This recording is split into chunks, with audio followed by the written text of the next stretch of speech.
Thank you, Ivan, for this introduction. Thanks to NNI to invite me. Thanks to all of you to spend some of your lunchtime here at the symposium.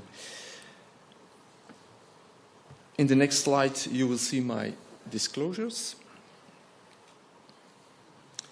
I think as pediatrician and as pediatric gastroenterologist, we cannot emphasize enough that breastfeeding should be the first choice for every newborn and for every infant, as depicted here in different art objects from all over the world, from different continents and from different times. One of the intriguing factors, as was told by Norbert, in human milk is indeed that the third most prominent component, solid component in human milk, are oligosaccharides, more prominent than proteins. They should do something there. And that's quite different compared to infant formula and to cow's milk, in whom they are not present. They are, however, very complex, very diverse. They do differ from one mother to another, and more than 200 types are defined in human milk. They are higher in colostrum than in mature milk. And as shown by Norbert, they are completely different from structures such as GOS and FOS. And the whole number of oligosaccharides could more easily be represented in three groups, where 2FL, LNNT, and 3SL are the major representatives. Two of them are more abundant, and these are 2FL and LNNT. And we have seen from Norbert that there is accumulating evidence suggesting that HMOs may support the gastrointestinal and immune functions of breastfed infants. We've seen the different hypotheses of mechanism, first on microbiota growth, function, and establishment, then protection from infection, immune competence, and allergy, and there is also evidence that it is partly absorbed in the brain and the enteric nervous system. But until now, mainly was from in vitro studies. And of course, if parents do choose not to give breastfeeding, then they want the best formula. And formula has made many progress during the last 10, 20 years. And there is still a lot in pipeline. But I think as clinicians, we have to prove hypothesis. And that I think proof of concept of these hypotheses are very important, and that claims should be based on randomized controlled clinical trials. Until now, 3 studies are published on the use of HMOs, or I should say, some HMOs can be synthesized, and they are structurally identical to those found in human milk. And these are namely 2FL and LNNT. The first 2 is in fact part of one study from Abbott, where 2FL was put into an infant formula. And the third one is the one in which I participated, is a Nestlé study, where 2 synthetic HMOs, namely 2FL and LNNT, were added. In the first study, it was a randomized control study using 2FL in the experimental formula with 2 different concentrations, 0, 2, and 1. And from this study, we know first that it was safe, that there was a good growth length and head circumference evolution in the 2 formulas, and that 2FL was absorbed in a similar manner as in breastfed infants. In the second study, with the same study design, it was looked at the inflammatory cytokine profile. And what was shown here is that compared to the control in black and the breastfed in white, that in the two groups where 2FL was added, a cytokine profile, an inflammatory cytokine profile, was lower and more close to the breastfed infant. So the authors concluded infants fed 2FL fortified formulas exhibited innate cytokine profiles intermediate between BF and CF infants and more like breastfed infants. Most of the time I will spend on the study in which I participated with other investigators from Palermo in Italy. It's a study, randomized controlled trial, in which in the test formula, 2 synthetic HMOs were added, 1 gram of 2FL and 0.5 gram of LNNT. The control formula was identical except for the addition of those 2 synthetic HMOs. The overall objective, it was also a safety study, was to assess the effect of term infant formula supplemented with those 2 synthetic HMOs on growth tolerance, stool microbiota and metabolic signature in healthy infants. And in the microbiota-related objectives, to compare stool microbiota profile and metabolic signature among infants fed the control formula, the infant test formula, and then, of course, a non-randomized exclusively breastfed infants.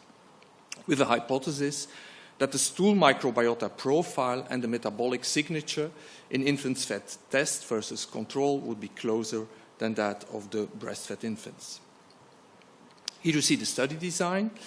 Infants were enrolled in the study before the age of 2 weeks, after informed consent, after randomization, taking medical history, clinical examination, anthropometry.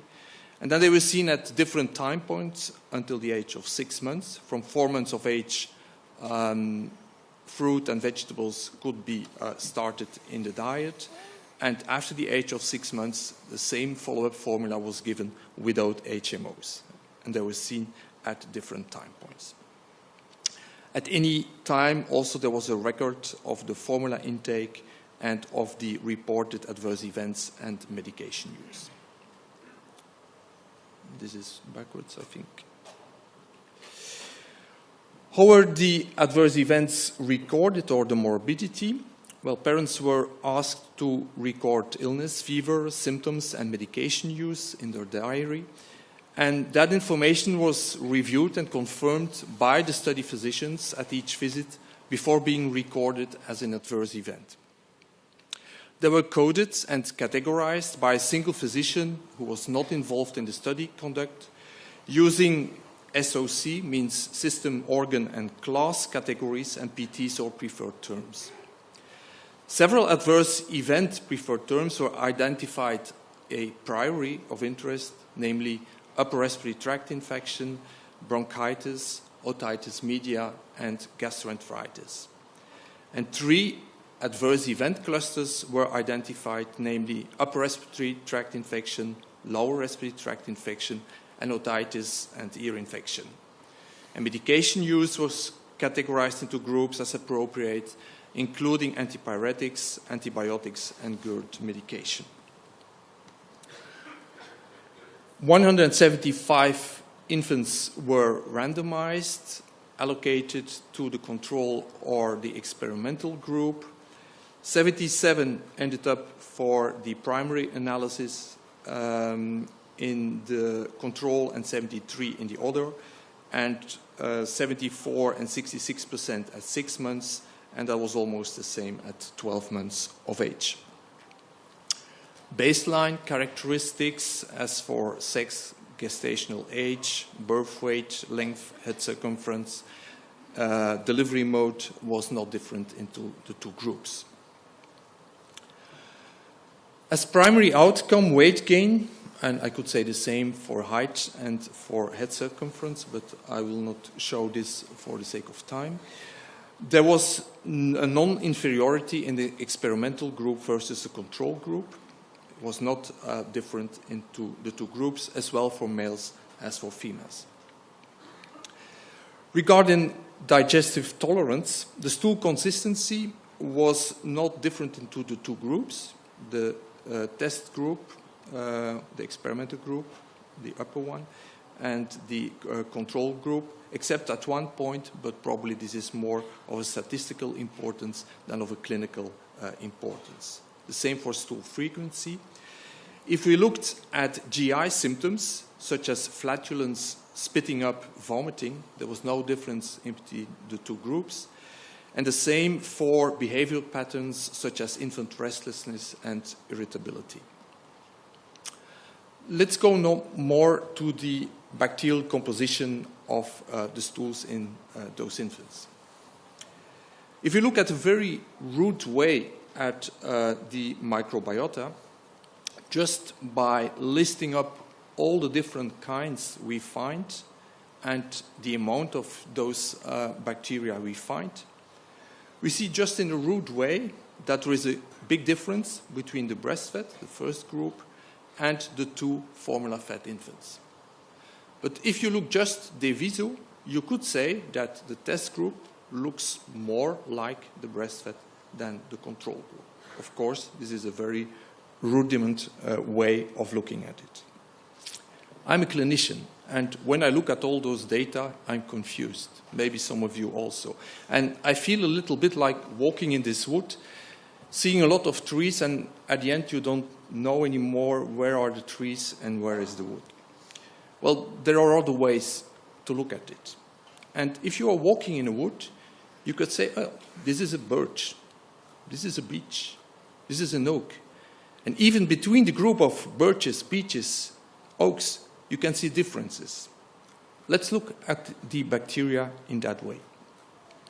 We can look at diversity in between the same individual, or intra-individual diversity, and we can look at diversity among individuals.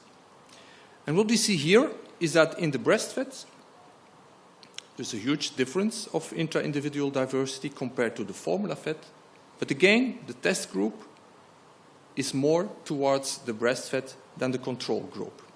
The same for the intra-individual diversity. If you look at potential beneficial, potential pathogenic bacteria, such as Bifidobacterium, E. coli, and Peptostreptococcaceae, we see the same thing. Big difference between breastfed and formula-fed, but again, the test group with the 2FL and LNNT more close to the breastfed group than the control group, as well for the beneficial as the potentially pathogenic bacteria. Let's look at the activity of those microbiota, like organic acids and amino acids. The same pattern is seen.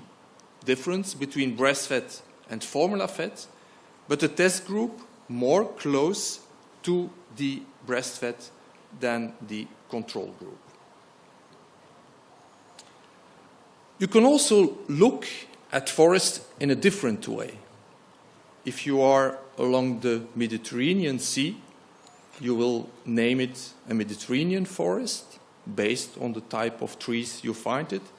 You can have more to the north moderate climate forest, or you can have tropical rainforest, and some others also.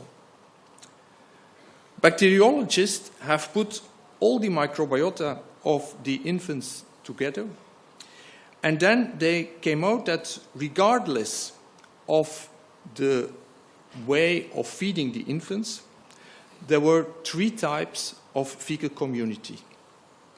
Fecal community type A, B, and C. Fecal community type A, in blue, has low bifidobacteria and higher Enterobacteriaceae and Lachnospiraceae. Fecal bacterial type B is dominating in red by bifidobacteria. And fecal community type C has medium bifidobacteria and others. Let's now go to the adverse events we saw in our study. We saw that in the test group, so the group receiving the 2FL LNNT compared to the control group, there was in the period 0 to 4, 0 to 6, and 0 to 12 months, statistically less bronchitis. In the period 0 to 12 months, less lower respiratory tract infections. In the period 0 to 6 months and 0 to 12 months, less use of antibiotics. And the period of 0 to 4 months, less antipyretics. If we look at the cumulative antibiotic usage up to 12 months of age and associate that to the fecal community type A, B, or C, then we see that the antibiotic use was mainly seen in the fecal community type C and was not significantly different in those infants with mainly fecal community type A and B. If you look in the three groups, the breastfed, the test group, and the control group, to the distribution of those three fecal community types, we see again a big difference between the breastfed and the formula fed. But in the test group, it was again closer to the breastfed than in the control group, with more fecal community type B, or high bifidobacteria, but less fecal community type C, and that was the one that was seen as being more with cumulative usage of antibiotics.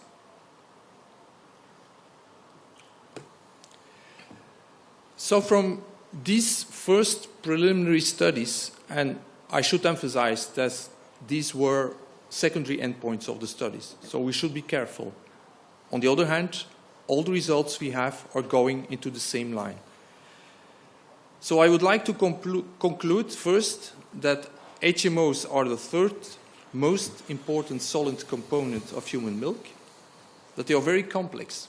More of 200 are seen in human milk. They do differ from one mother to another.